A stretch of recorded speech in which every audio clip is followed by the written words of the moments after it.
different price points, it makes it really difficult to really Sure. track that. So I mean, that's a metric that you're not going to get right away. Okay. And probably the best way to do it is, because for example, we're about to do a test ourselves. Okay. Versus is it better to go, $29.95 a month, or is it better to just hit them, for $147 right away? Exactly. Now to identify that, I'm going to have to set up two different processes. Yeah. Two different merchant accounts. Yeah. And let it run.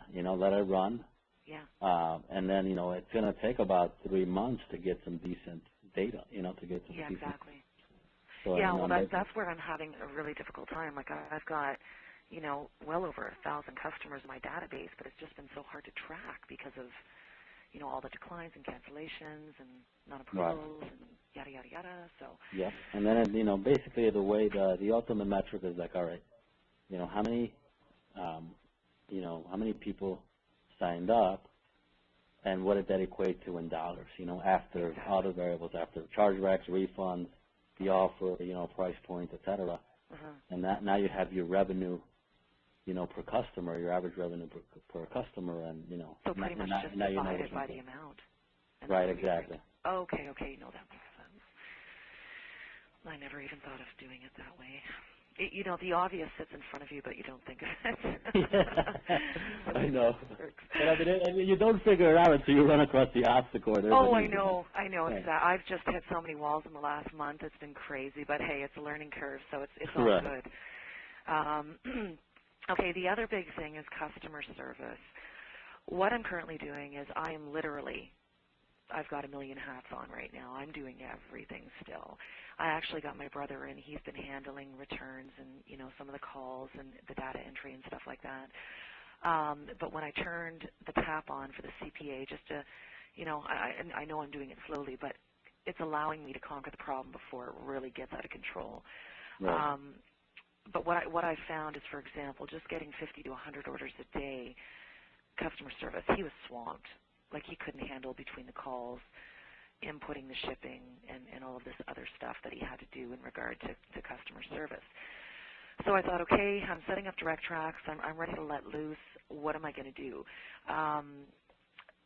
In regard to customer service outsource, the cheapest one that I've found so far in the Philippines is $8 a head for customer service. But where I'm getting confused is who takes care of, the back end, like in regard, when somebody calls and you got to send them an email and you have to take them out of the shopping cart and you have to modify this and modify that. Is it you got to set up systems for all of that. Okay. And then you got to set it up so that the call center, that you outsource, has direct access to that. Okay. And they're just going in there and staying on top of it. That's going to be one of the biggest things is, it's so easy to grow so fast, Yeah. With, how much traffic there is. Exactly. And, and that's kind of, been some of our downfalls with some of our offers is because, I couldn't resist. I know. That's the point where I'm getting at. Exactly. And I just don't want to go there. I don't want to lose this traffic. I don't want to lose these orders. But, the whole infrastructure isn't in place, and it's so important, Exactly. Well, that's why I'm debating whether or not just to do it in-house, because at least that way I'm here and I can keep an eye on it. Yeah, one thing I would recommend right away, is hiring a good operations person. Okay. That way, that's what really has allowed us to grow. You met Jim, right? Briefly, yeah. Jim Baldy, yeah. Yeah. So he's really good at operations. Okay. So, I had him do all the operations so that I can just focus on just the marketing. Exactly. So he was in charge of merchant accounts, customer service, fulfillment, just making sure that, basically, my job was to bring the order in, and his job was to make sure that, customers got their orders and they were happy, Exactly. and keep us up and running, Okay. So, I would definitely recommend that, and really outsourcing and getting the best people. Yeah. Sometimes it might cost a little bit more. I kind of learned this, myself, is like the cheapest is not always the best solution. No. You can get someone that does it like really cheap, but they may not be, experts. You want experts that are going to, do the best possible job so that allow you to focus on the marketing just, ramp up the business. That's your job as a marketer, just to, grow the business. Exactly. Okay. Alrighty. Good problems to have. What's that? I said good problems to have, growing business, growing pains, Oh, tell me about it. Yeah, Ivan's like, okay, where's the money? I'm like, it's coming. Just give me another week. Yeah, so that's pretty much the two things holding me back right now, and just that, that bull crap with the CPA network. That was a real headache, and that put us back a few weeks. But yeah, it's, like you said, it's a learning curve, and I'm glad I didn't go with a larger CPA network, because that just would have been a complete nightmare. Yeah. So yeah. Definitely, everything's got to be ready. I mean, that's I think one of the most important things. Just the infrastructure, everything has to be ready for you to, just slam the traffic. Yeah, exactly. When Lupe was explaining, she had me a little bit confused yesterday in regard to the QuickBooks. She was explaining, when you guys were explaining the RMA number, you would just put the R in front of the order number. How were you guys integrating that with the QuickBooks? In QuickBooks, let me remember. You were able to enter what's called a credit memo. Okay. Which, adjusts your books. It's like a refund. Okay.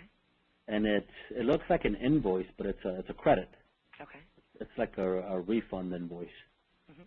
And then we just would use, the original invoice. We would look up the invoice first, use that invoice number, and then just put an R in front of it to reference it. So we know exactly, what invoice, that refund was attributed to.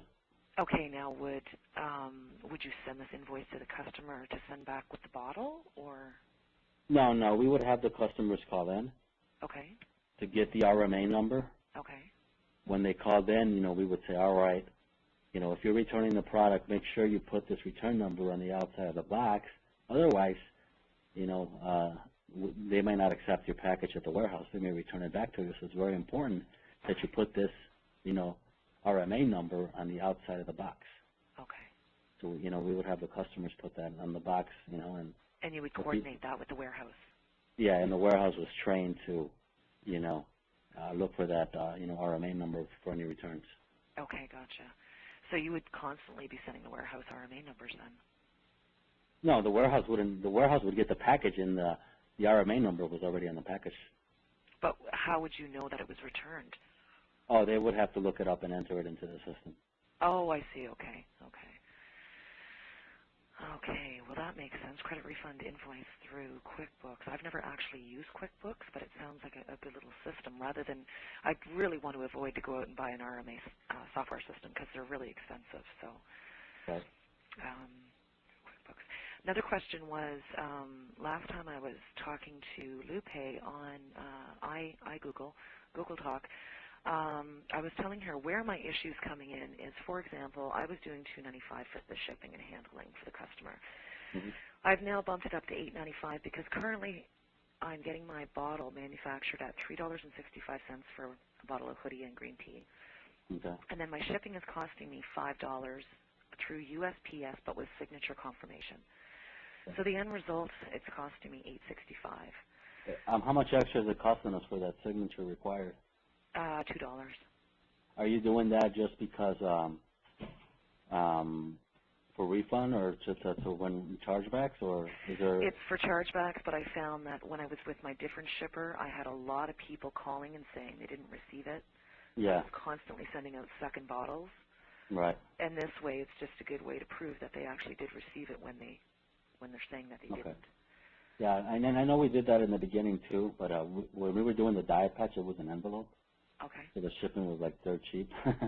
We were just sending it like first class mail. It was costing us under $1. Wow. To mail it. So we wouldn't even insure it because it was so cheap. Just if somebody called.